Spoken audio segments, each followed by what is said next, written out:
Hey, how you doing? It's episode 21 of Unbreakable Spirits. This is Greg, and this is my weekly sports segment. We're going to talk about Philly sports. We're going to talk about all sports in general. It's Saturday morning, and I've got my Westchester University gear on, and I'm all fired up for the weekend. I hope you are too. So let's talk about the Sixers, first of all. Sixers play at 1 o'clock today against the Nets. Sixers up 3-0 in their playoff series. I think the Sixers are going to win today. Sweet. I said before the series started, the Nets would be lucky to take one game. The Nets just aren't a very good team. They got into the playoffs, but they're not good. Sixers should win today and move on to the second round. Hopefully they take care of business and they can get a little rest until the second round starts. Now, the talk all week has been about, well, for the last few days, has been about Joel Embiid and what happened Thursday night in the game against the Nets when Claxton, the Nets player, stepped over Embiid after he dunked on him, and Embiid kicked him almost in the groin. Embiid has pretty big feet, so was it a dirty play? Yeah, I guess it was a dirty play. Embiid did have to kick him, but by the same token, Claxton didn't have to step over him and taunt him. And don't forget, Claxton taunted him later on in the game and got thrown out of the game. So Claxton is a punk.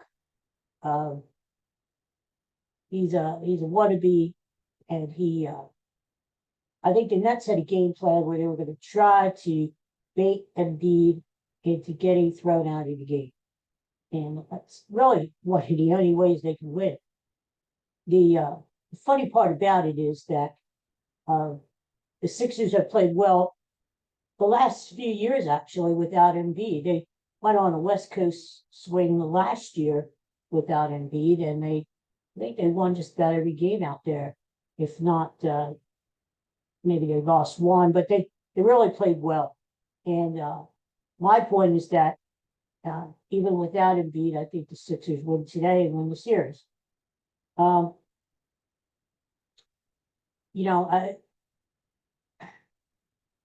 can blame Embiid for kicking Claxton, but I think he was it's a macho thing. Look at it both ways.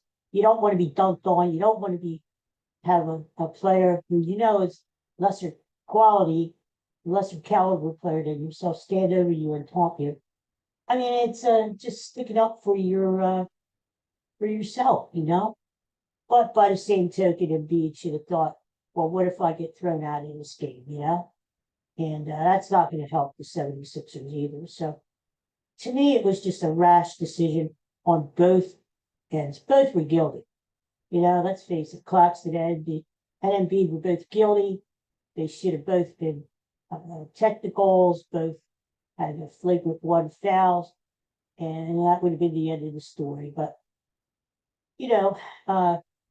life goes on. And I'm sure Embiid will be back for the second round of the playoffs. He wasn't banged up with his knee and his back and so forth. The one thing about Embiid, he's constantly on the floor.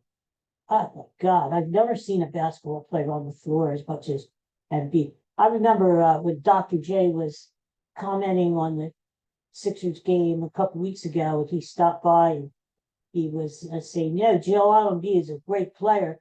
He could be even better. And it's in two ways. I could still be in better shape, although he's in a lot better shape than he was a few years ago. And if he would only stay on his feet more, which is true. Embiid seems like he's always on the floor. But he's still a great player, and he's going to win MVP. So it will be interesting to see what they do in the second round. Now, they still have to beat Brooklyn one more game. Let's not take that for granted. But no team has ever come back from a 3-0 deficit. Hi, bud. So let's say the Sixers are going to get to the second round. Now, who are they going to play? probably Boston, although Boston lost last night in Atlanta. But you figure in most series, I mean, this is the professional basketball, it's the NBA. It's really hard to sweep a team. So Atlanta took their game. Let's say the Celtics come back in game 4, win that, and then come home and win in 5. So it'll be the Sixers and the Celtics in the second round, and that'll be a good series. The other games today, Miami is at home against Milwaukee, and Milwaukee won game 2. They split the games in Milwaukee. Now they're going down to Miami. I think Milwaukee should win, especially if Giannis is playing. And from what I understand, he is going to play. So Milwaukee should win. I picked Milwaukee to win the title, actually, before the playoffs began. So I'm sticking with that. I think Miami will give them a good game today. Certainly, Jimmy Butler will have another good game. He's an assassin in the playoffs. He's just a relentless player. But Miami, they don't have enough firepower to stay with Milwaukee. So I think Milwaukee wins today, and I think they win the series. I want to talk about baseball and the Phillies. The Phillies won last night, but I'm not giving up on the Phillies. It's a long season. I think let's see what they look like when Bryce Harper gets back, when they get some of their other players back. They'll look like a whole different team. But they're just not playing well right now. They're just about getting by Colorado, which is one of the worst teams in baseball. And they're playing in Philadelphia. I don't know what's wrong with them. They don't seem to hit with the bases, with men on bases, and they just can't seem to get the clutch hit when they need it. They're down in home runs, believe it or not, and this team was built to hit home runs in Citizens Bank Park. So when they're not hitting home runs, they're in trouble because they have a hard time manufacturing runs otherwise. So they haven't hit many home runs. They really, really miss Rhys Hoskins, and he's not coming back this year. They just have to get used to life without Rhys Hoskins, at least for this year. But it does leave a big hole in the lineup, especially regarding power. You take Bryce Harper out of the lineup, there you go. Is it any wonder why the Phillies can't score runs? But I think they're going to turn it around. The scary thing is the Braves, who are out in front of the National League East, have been playing really tough teams, and they've been playing well. They're playing the Astros this week. They just got off of playing the Padres, and they've been playing really good teams, whereas the Phillies have been playing bad teams. I mean, and they still have a losing record. So I'm a little concerned about that because the Phillies still need to play the good teams in baseball, the Padres and the Brewers and the Braves and the Mets. So let's see what happens. I'm going to my first game this week. It's an afternoon game on Thursday against the Seattle Mariners. I wanted to see the Mariners because I think they're an up-and-coming team. I want to see Julio Rodriguez play in person. And the Mariners don't come to Philadelphia very often. Now they'll be coming more often because of the new schedule in baseball, but they don't come this way very often.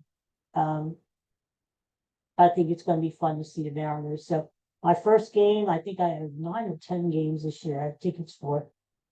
So it should be fun. Hopefully the weather is okay on Thursday.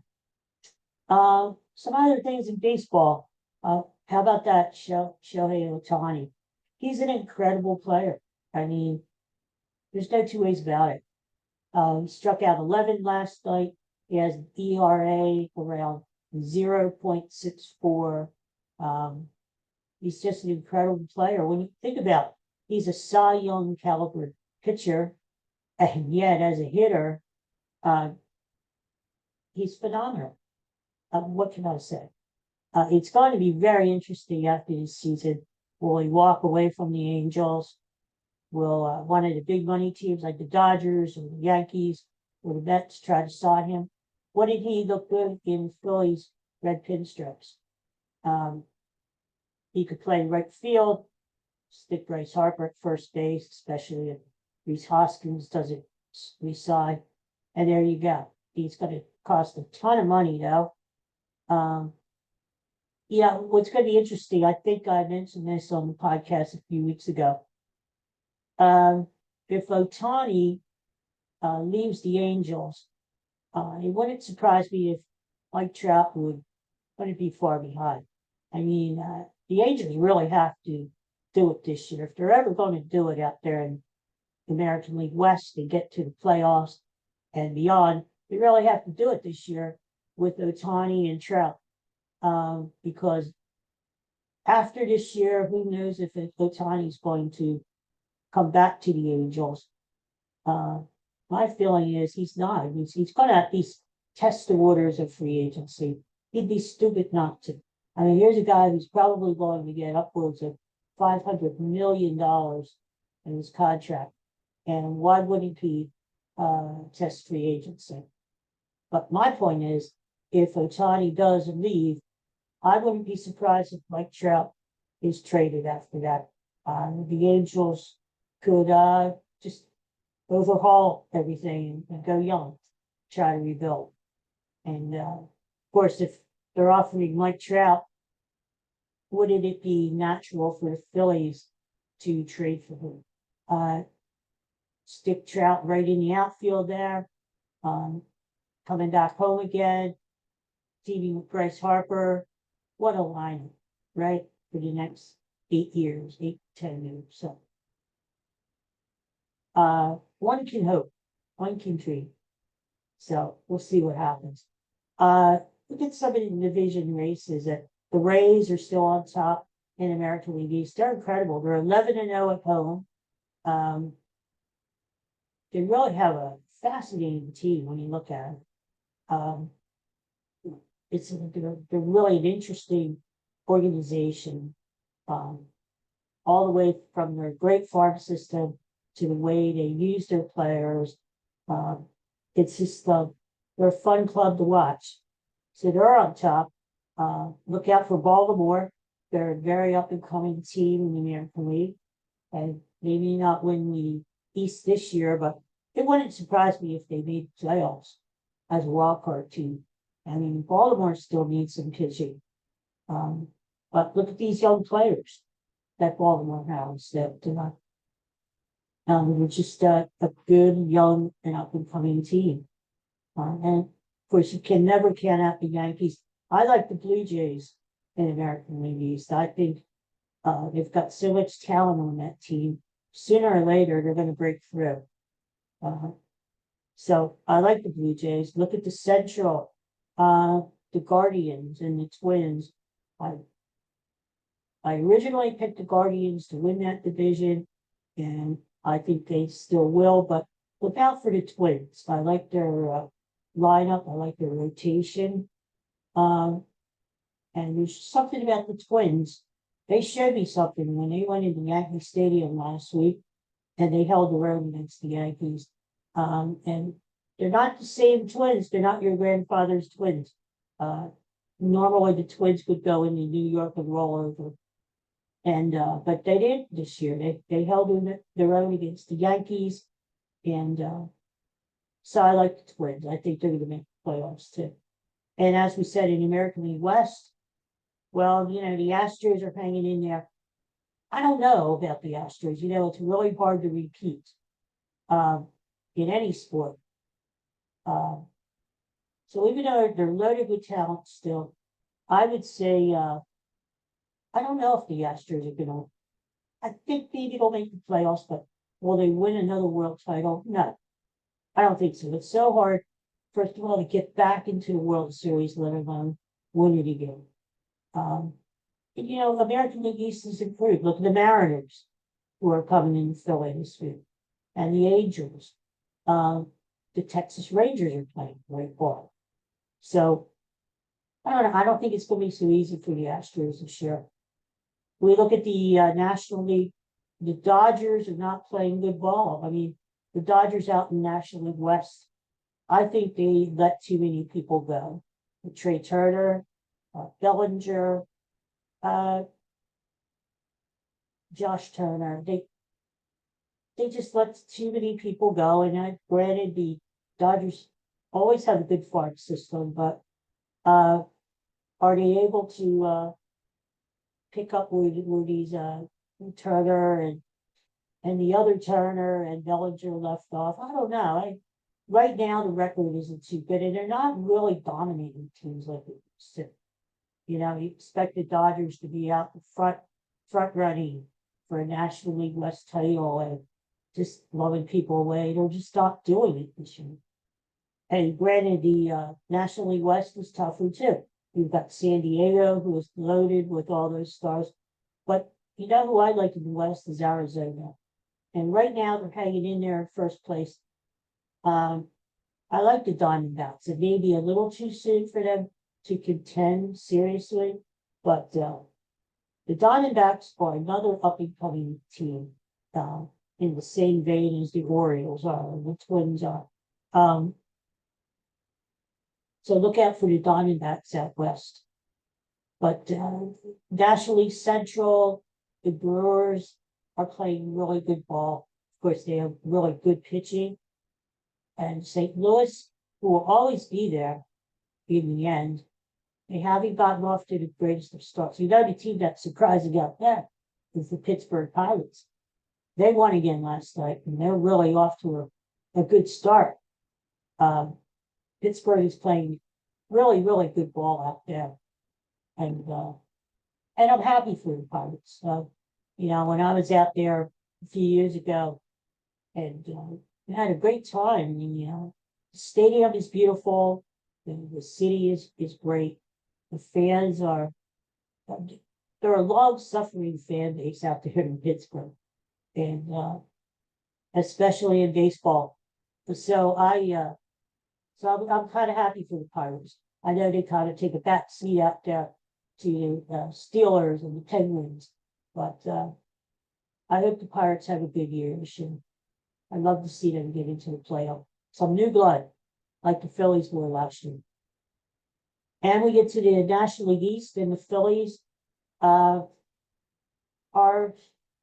like 5 games out there. We're not even out of April yet. So let's see how the Phillies are once Parker comes back, once Ranger Suarez gets back.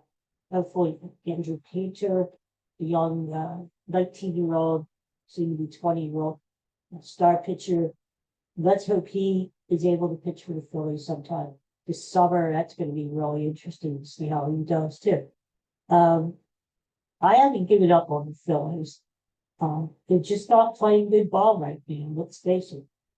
I don't think it's a hangover from the playoffs last year, although they did make a very deep run. They went to the World Series. How is that affecting pitchers like Aaron Nola and Zach Wheeler? It could be. They pitched a lot more innings than they usually do last year. So let's see what happens. The Mets haven't taken off like expected, and now Max Scherzer is suspended for 10 games because he had some sort of foreign substance on his hand and his glove. I wasn't high on the Mets anyway this year. Granted, they have some good young players, and they have a good foundation with Alfonso and Lindor. You have to give them credit there. But I wasn't big on the Mets.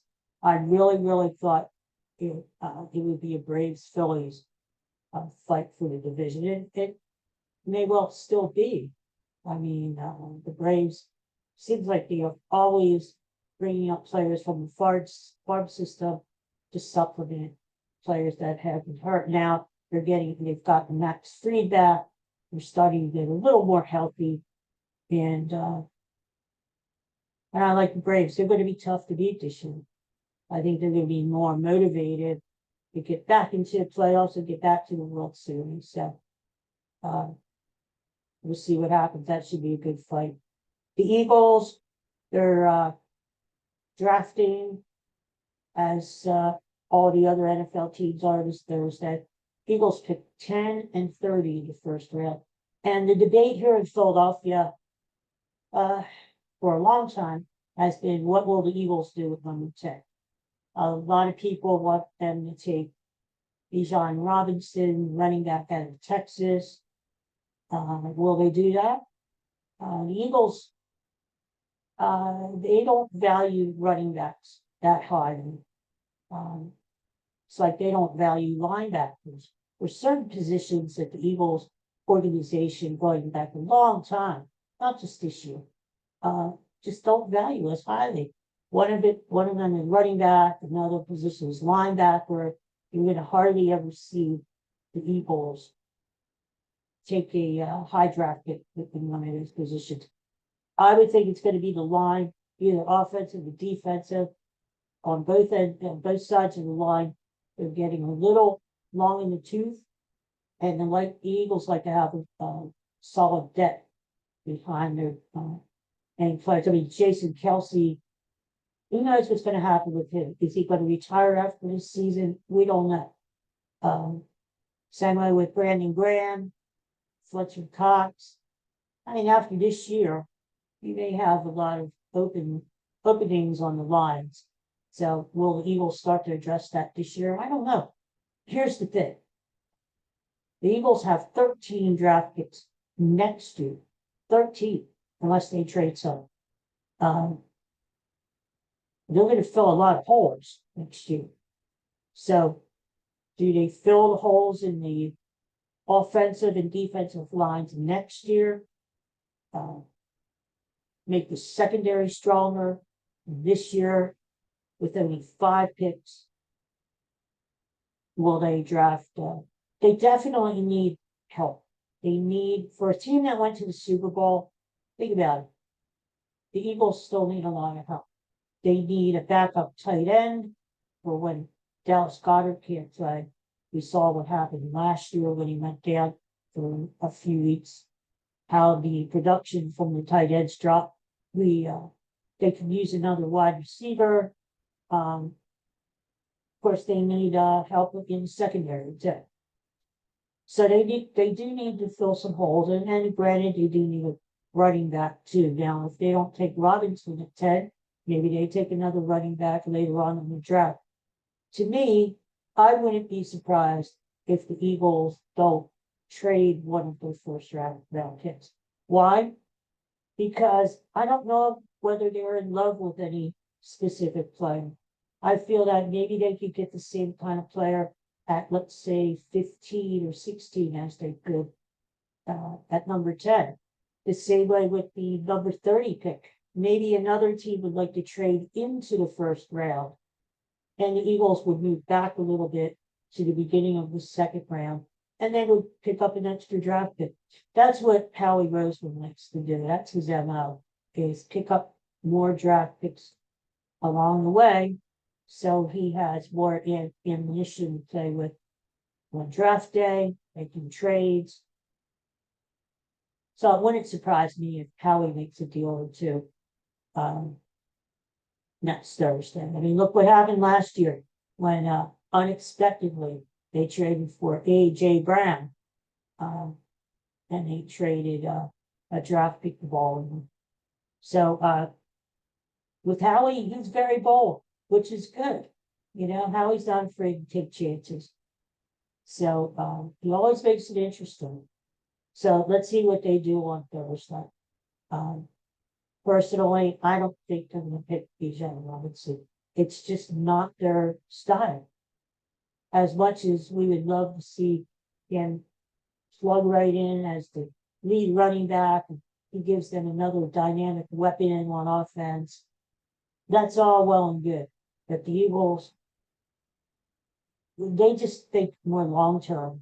You know, I think they'd be more comfortable going with a lineman, someone who can go with the team. So we'll see what happens. It's always fun to watch the draft. That's the thing, you know.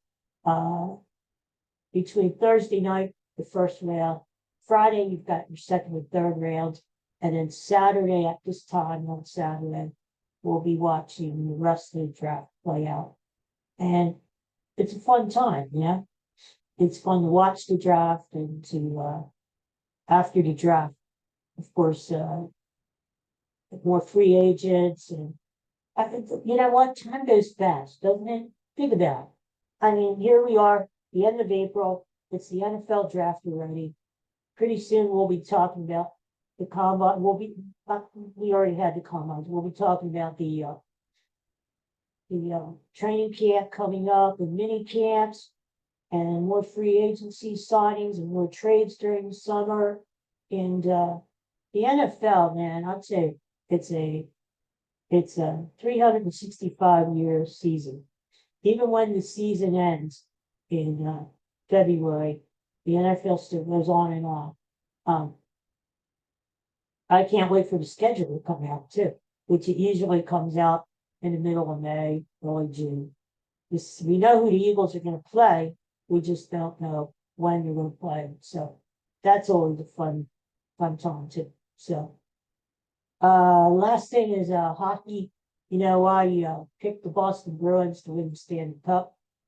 There's a reason why they broke the record for most wins of the season, most points in the season, and we saw it last night. I mean, Boston split their 2 home games with the Florida Panthers, and we're going into Florida last night with the possibility of being down 2-1 in the series. Then happened, Boston shut out Florida last night. Well, no, I'm sorry, they did shut out Florida. They beat them 4-2. They were shutting them out 3-0 for a while there. I was keeping a close eye on that game. And Boston eventually won 4-2. Boston's just a tough team, you know. They've dominated all year. They've dominated on the road and they've dominated at home. It's really going to take a superior team to beat the Bruins. I hate to say that because I'm from Philadelphia, but it's true. You may be able to beat the Bruins 1 or 2 games in a series, but think about it seriously. Who's going to beat them 4 games out of 7? It's just going to be tough to do. Maybe Colorado will down the road if they ever meet. I just can't see any team beating. Interesting series between the Maple Leafs and the Lightning. We have 2 really fun teams to watch there. And I wouldn't be surprised if the Leafs take that series. The Lightning have home ice advantage now, going back to Tampa. But, you know, Toronto is a young and upcoming team, too. And if they play Boston in the playoffs, I think they could give the Bruins a run for the money. I still think the Bruins would win, possibly in 6 or 7 games. But look out for the Maple Leafs. So playoff hockey is so much fun to watch. We haven't had really a good overtime game yet that we can really get into. Usually every year we have like a double or triple overtime game, playoff game, where it's sudden death. The next goal wins the game, wins the series. We haven't had one of those yet, but I'm hoping we will. It's just a fun time of the year. It's a fun time of the year to be a sports fan. No matter what city you live in. You've got the playoffs in the winter sports. We've got baseball, just, you know, early baseball. We've got the NFL draft. Next week, believe it or not, is the Kentucky Derby. And it's just a fun time to be a sports fan. Yeah, sports, I'll tell you what, I've loved sports ever since I was a kid. And sports to me, you know, when I was a kid, it got me through a lot of tough times. When I was breaking a lot of bones and was laid up and recuperating. Just watching sports on TV, occasionally going to a Phillies game. It just kept me really interested. Kept me looking forward to things, you know. And you never know what's going to happen from season to season. I love a baseball season because it's almost like a soap opera. Things change daily, you know? You keep up with the soap opera characters, you keep up with the baseball players. It's like a drama every day, you know, until the fall. It's just a lot of fun. So I'm looking forward to going back down to Citizens Bank Park on Thursday afternoon and seeing the Phillies play the Seattle Mariners. And let's hope the Phillies start turning it around this week. They're going to start playing some tough teams because after they play Seattle, they're going on the road and they're playing the Astros. I think they're playing the Dodgers pretty soon. So they're going to be facing tougher teams. And hopefully Bryce Harper will be back very soon to help the team. It's remarkable. This guy underwent Tommy John surgery on his right elbow, and he's out there already taking some batting practice and even practicing at first base. So amazing, amazing player. So I can't wait to see him back again. Well, I guess that's about it as far as the weekly sports wrap up is concerned. Going to get ready to watch the Sixers here in about 45 minutes. Hopefully they wrap up the series. Watch the Phillies later on today. It's another great sports day, another great sports weekend too. I hope wherever you are, I hope you're enjoying it too. And savor this time of the year, man. It's nothing better other than maybe September when you've got the NFL starting and you've got the Major League Baseball winding down for the playoffs. Otherwise, you can't ask for anything more, man. This is it. All right, you guys take care. I'll see you soon back on the regular podcast. We'll talk about a lot of inspiring and hopeful things. And I look forward to it. Thanks again. Take care for now. Bye.